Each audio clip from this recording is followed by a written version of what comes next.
విజయవాడకు సమీపంలో ఉన్న ఓ పల్లె పాఠశాలలో 7వ తరగతిలో చదువుతున్న అమ్మాయి పేరు మీరా.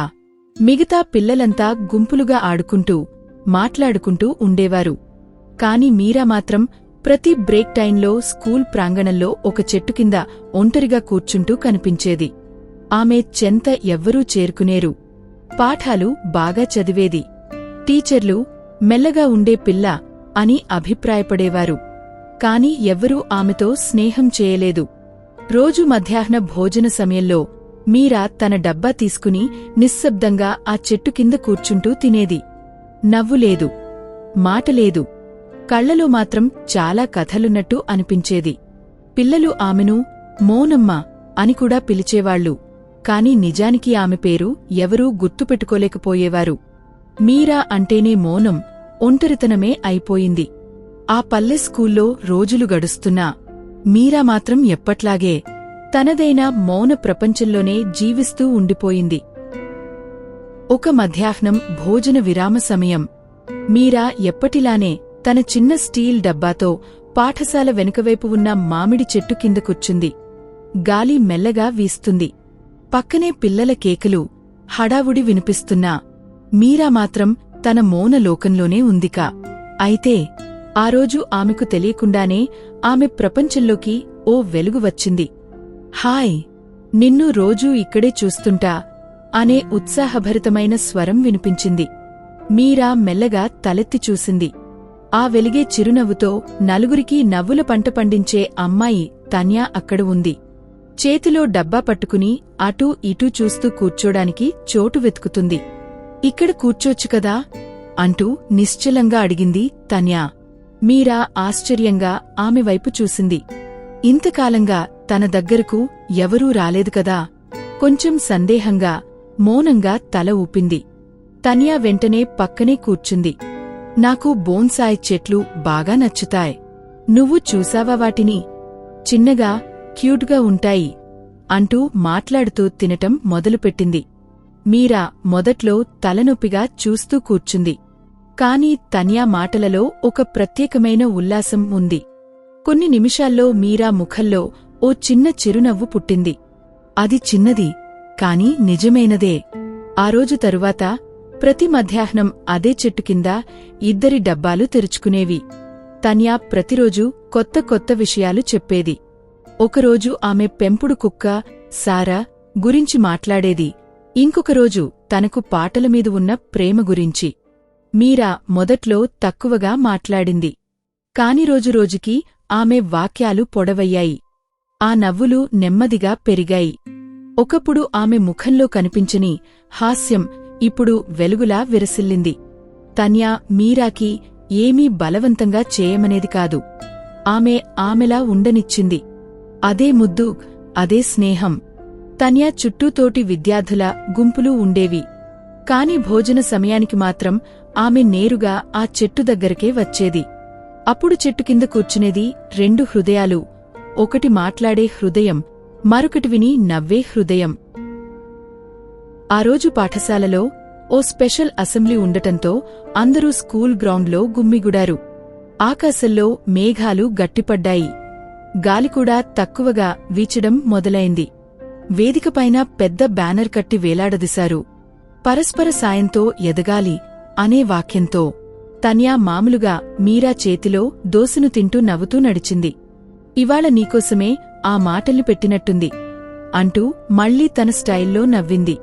అయితే ఊహించని సంఘటన ఆ నవ్వుల్ని మిగిలినవారికి చిరస్థాయిగా గుర్తుండిపోయేలా మార్చింది. ఓ ఆకస్మికమైన గాలి గట్టిగా వీచింది. పైనుంచి భారీ బ్యానర్ ఒక్కసారిగా తెగిపోయి కిందపడింది. విద్యార్థులంతా పక్కకు పరుగులు తీశారు. హడావుడిలోనే తన్యా అడుగులు జారి బలంగా నేలపై పడిపోయింది. అందరూ అటు పరుగులు తీస్తుంటే మీరా మాత్రం ఒక్కచోట నిలబడిపోయింది. ఆమె కళ్లలో భయం లేదు, కాని దిగ్భ్రాంతి మాత్రం ఉంది.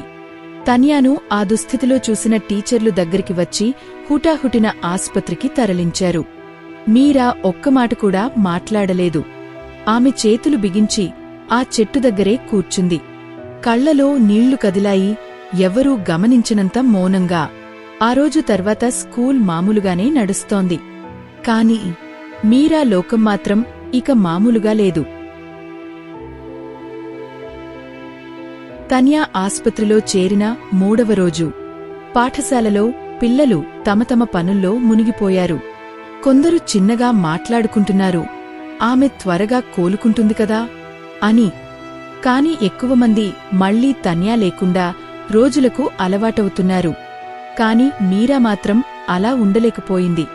ఆమె రోజు లంచ్ తీసుకురాలేదు, చెట్టు కింద కూర్చోలేదు. తరగతిలో కూడా పదే పదే ఖాళీగా ఉన్న తన్యా బెంచ్ వైపు చూసింది. ఆ బెంచ్ ఆమెకు ఇప్పుడో శూన్యాన్ని గుర్తుచేస్తోంది.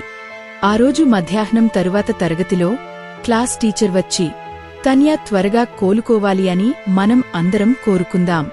మీలో ఎవరికైనా ఏమైనా చెప్పాలని ఉంటే చెప్పవచ్చు అన్నారు. అందరూ నిశ్శబ్దంగా ఉన్నారు. అప్పుడే మీరా అంచెలంచెలుగా లేచి నిలబడింది. ఆమెవైపు అందరూ ఆశ్చర్యంగా చూశారు. మీరా, ఆమె మాట్లాడుతోందా అనే భావం ముఖాల్లో స్పష్టంగా కనిపించింది.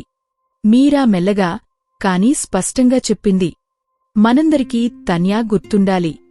నేను ఆమెకోసం చిన్న వీడియో తయారు చేద్దామనుకుంటున్నాను. ప్రతి ఒక్కరికి ఆమె గురించి ఏమన్నా చెప్పాలనిపిస్తే నాకు చెప్పండి. మనం కలిసి ఆమెకి ఒక కానుకలా పంపుదాం. క్లాస్ నిశ్శబ్దంగా ఉంది. తరువాత ఆ నిశ్శబ్దాన్ని ఓ చప్పట్లు చీల్చాయి. పిల్లలు అంగీకరించారు.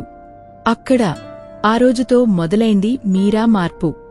మౌనమైన అమ్మాయి మొదటిసారిగా తన గళాన్ని వినిపించింది. అది తన్యా కోసం, స్నేహం కోసం, మొదటిసారి తన కోసం. మీరా మాటల తర్వాత స్కూల్లో ఒక ప్రత్యేకమైన మార్పు కనిపించటం ప్రారంభమైంది. ఆమె ఊహించిన దానికంటే ఎక్కువ స్పందన వచ్చింది. తరగతిలోని విద్యార్థులు ఒక్కొక్కరుగా ముందుకొచ్చి తన్యా గురించి తమ జ్ఞాపకాలను చెప్పడం మొదలుపెట్టారు. ఆమె నాకు లంచ్ ఇచ్చింది ఓసారి. నాకు మేడపైన పడిపోయినప్పుడు చేతుపట్టుకుని లేపింది. అటువంటి మాటలు ఒక్కొక్కటిగా వినిపించాయి. మీరా వాటిని ఓ చిన్న పుస్తకంలో రాస్తోంది. కొన్ని మాటలు రికార్డు చేస్తోంది. కొన్ని వీడియోలుగా తీస్తోంది. పక్క తరగతిలోని పిల్లలు కూడా వచ్చి తమ సందేశాలు పంపించారు. ఓ టీచర్ ఆశ్చర్యంగా అడిగారు, మీరా, ఇది అంతా నీ ఒక్కడి ప్రయత్నమా? మీరా మాత్రం నవ్వుతూ తల ఊపింది. తనలో ఉన్న మార్పు ఆమె కళ్లలో కనిపించింది. అదే మార్పు మిగిలిన వారిలోని మంచిని వెలికి తీసింది. వారంతా కలసి పెద్ద కార్డు తయారుచేశారు. గెట్ వెల్ సూన్ తన్యా అనే పదాలతో. అందులో ప్రతి ఒక్కరి కూర్చున్న మాట, చిత్రాలు, చిన్న చిన్న నవ్వులు అన్నీ ఉండేవి. ఆమెలో ఉన్న మౌనతనమే ఇప్పుడు స్కూల్కు ఒక శబ్దంగా మారింది. అది ఆత్మీయత, స్నేహం, కనికరం అనే శబ్దం. ఇక మీరా, ఆమె ఒక్కరే కాదని అందరికీ అర్థమైంది. తను నెమ్మదిగా ఓ నాయకురాలిగా ఎదుగుతోంది, తన మాటలతో కాదు, తన మనసుతో. 2 వారాల తరువాత పాఠశాలలో ఒక ప్రత్యేకమైన ఉదయం. గేటు ముందు ఓ ఆటో వచ్చింది. అందులో నుండి తన్యా మెల్లగా తల్లిదండ్రుల సహాయంతో బయటకు వచ్చింది. తలపై చిన్న బెండేజ్ ఉంది. కాళ్లకు బలహీనత కనిపించేది. కాని ఆమె ముఖంలో చిరునవ్వు మాత్రం ఎప్పటిలా స్పష్టంగా మెరుస్తోంది. ఆమెను చూసిన సమయం స్కూల్ అంతా నిలబడి చప్పట్లు కొట్టింది. బాలికలు, బాలురు ఆమెవైపు పరిగెత్తారు. పూలగుచ్చాలు, కార్డులు, చిరునవ్వులు అన్నీ ఆమె చుట్టూ చేరిపోయాయి. అయితే తన్యా చూపు ఎటు వెళ్తుందో స్పష్టంగా తెలిసిపోయింది, చెట్టు కింద నిలబడి ఉన్న మీరావైపు. తన్యా మెల్లగా ఆమె దగ్గరకు వచ్చింది.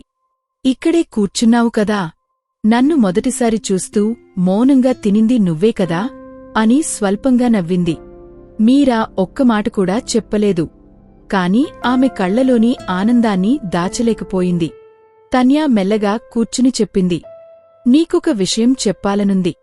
మీరా ఆశ్చర్యంగా చూసింది. ఒకరోజు స్కూల్ మొదలవ్వకముందు నీవు నీ లంచ్ డబ్బా తీసుకుని బయట గేటు దగ్గర నిలబడి ఉన్న వృద్ధుడు కోసం పెట్టావు. ఎవ్వరికీ తెలియకుండానే నువ్వు వెనక్కి తిరిగిపోయావు. నేను అప్పుడు నిన్ను చూశాను. అప్పుడే నాకు నీవంటే ఒక ప్రత్యేకమైన గౌరవం కలిగింది. అందుకే నిన్ను స్నేహితురాలిగా కోరుకున్నాను. ఆ మాటలు విన్నప్పుడు మీరా మనసులో ఏదో అనిపించింది. మౌనం కన్నా గొప్పగా ఆ క్షణంలో ఆమె కళ్ళు మాట్లాడాయి. ఆ రోజు వారి మధ్య స్నేహం కొత్తగా కాదు, మరింత లోతైనదిగా మారింది. ఆ రోజు తరువాత పాఠశాలలో ఓ మారిన వాతావరణం కనిపించింది. మీరా ఆ చెట్టు కింద ఒంటరిగా కూర్చునే అమ్మాయి కాదిక. ఆమె దగ్గర ఇప్పుడు బంగారు మాటలతో మాట్లాడే మిత్రులున్నారు. అప్పటిదాకా ఎవ్వరూ ఆమెను కలవకపోయినా ఇప్పుడు ప్రతి బ్రేక్ టైంలో ఆమె చుట్టూ నవ్వులు, మాటలు, సంభాషణలే. తన్యా మీరా పక్కనే కూర్చునేది. అప్పటిదాకా ఎక్కువగా మాట్లాడే తన్యా ఇప్పుడు మీరా మాట్లాడే మాటలను ఆసక్తిగా వింటోంది. వారి మధ్య స్నేహం ఇప్పుడు కేవలం మధ్యాహ్న భోజనం మాత్రమే కాదు, జీవితాంతం నిలిచే నేస్తాలుగా మారిపోయింది. ఒకరోజు ప్రధానోపాధ్యాయులు అసెంబ్లీలో అందరి ముందు మాట్లాడుతూ అన్నారు, మన పాఠశాలలో మౌనంగా ఉండే ఒక చిన్నారి ఈసారి మేం చూసిన గొప్ప మార్పు. ఆమె పేరు మీరా. ఆమె మౌనం మాటలకన్నా గొప్పగా మాట్లాడింది. మానవత్వం చూపించింది. స్నేహం విలువ తెలియజేసింది. అసెంబ్లీ అంతా చప్పట్లు మారుమోగాయి. ఆమె తలవంచి చిరునవ్వు పెట్టింది. అప్పటినుండి మీరా పేరు గుర్తుపెట్టుకున్నవాళ్లు పెరిగిపోయారు. ఆమె ఒకసారి చేసిన చిన్న మంచి పనికి ప్రతిగా ఆమె జీవితమే మారిపోయింది. నిజమైన స్నేహం పెద్ద మాటల్లో కాదు, చిన్న శాంతమైన పనుల్లో ఉంటుంది. ఎవరి దృష్టిలోనూ పడని మానవత్వం ఎప్పుడైనా ఎవరైనా గుర్తుపడతారు. ఎవరో ఒకరు దాన్ని వెలుగులోకి తీసుకొస్తారు. మౌనమైన హృదయాలు కూడా గట్టిగా పలకగలవు.